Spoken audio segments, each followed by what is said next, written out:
Hello दोस्तों, स्वागत है आपका हमारे चैनल डिफेंस अफेयर्स पर। दोस्तों, इंडिया के लिए आज ये बहुत जरूरी हो गया है कि वो नए तरह के टेक्नोलॉजिकल वेपन अपनी तीनों ही फोर्सेस में डिप्लॉय करे, क्योंकि चाइना का बढ़ता एग्रेशन अब इंडिया के लिए अनबेरेबल हो गया है और कभी भी ऐसा हो सकता है कि इंडिया और चाइना वॉर में उलझ जाए। इस सिचुएशन को देखते हुए इंडिया ने अब खुद को प्रिपेयर करना शुरू कर दिया है, जिसमें अब इंडिया न केवल रशिया से बल्कि अमेरिका से भी नए तरह के वेपन्स खरीदने में लगा हुआ है। दोस्तों, जैसा कि हम जानते हैं कि इंडिया अब अपनी वेपन्स की बैच को डाइवर्सिफाई करने में लगा हुआ है और एक ही कंट्री पर अपनी डिपेंडेंसी कम करने में लगा हुआ है, जिसके लिए इंडिया के पास अमेरिका से बेस्ट ऑप्शन नहीं है।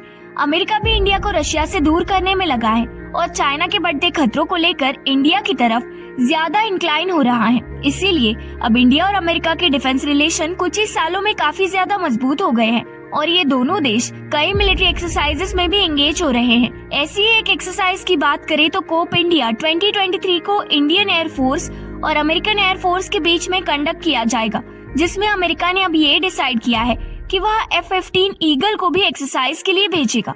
अमेरिका के इस मूव को देखते हुए एनालिस्ट का ये मानना है कि अमेरिका इंडिया को ये कन्विंस करने में लगा हुआ है कि वो इस Boeing build twin engine fighter jet को खरीदे, जो अभी मार्केट में अवेलेबल एक बेस्ट ऑप्शन है।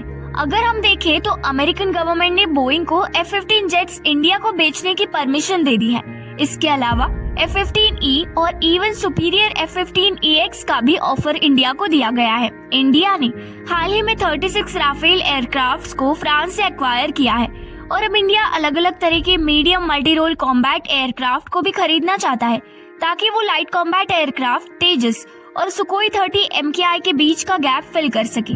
अमेरिका ने हाल ही में 4 F-15 फाइटर जेट्स को अपने पैसिफिक एयर कमांड से इस जॉइंट एक्सरसाइज के लिए भेजा है, जिसमें अब ये एयरक्राफ्ट राफेल, तेजस, जैगवार और सुकोई 30 MKI को ज्वाइन करेगा। इस एक्सरसाइज को इंडियन एयरफोर्स और American air force Kalaikunda air force station पर कंडक्ट करेगी और इस एक्सरसाइज में भेजने के पीछे आइडिया ये है कि Indian air force medium multi role combat aircraft की कैपेबिलिटीज को भी चेक कर सके। इंडियन एयरफोर्स ने कई American made strategic transport aircraft जैसे कि C-130 और C-17 के अलावा अपाचे हेलीकॉप्टर और चीनूक हेलीकॉप्टर को खरीदा है, पर कभी भी अमेरिकन मेड फाइटर जेट्स को यूज नहीं किया है। इसे लेकर आपकी क्या राय है, जरूर बताइए। वीडियो को लाइक कीजिए और चैनल को सब्सक्राइब कीजिए।